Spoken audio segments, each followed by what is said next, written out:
How to manually change Wi-Fi password on Canon Pixma printer. Hi everybody, welcome back to our channel. In this through the steps on how can you manually change the Wi-Fi password on your Canon Pixma printer. Then you'll have to follow the steps. First thing, you want to access the setup menu. You want to turn on your Canon Pixma printer, press the home button if applicable or setup button.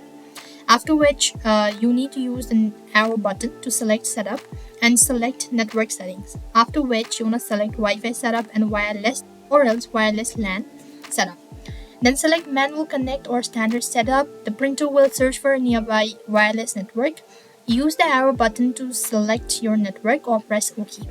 Then you'll be prompted to enter your new Wi-Fi password. Use the keyboard to enter the password or end with, after which press the OK button to confirm it. Now confirm the display network settings and select proceed to save them. You may also choose to print a network. You may also choose to print a network setup report, and that's way you will be able to make changes, or that is how you could go ahead and manually change Wi-Fi. If it's helpful, make sure to like, share and subscribe to our channel. Thank you for watching. See you in the next video.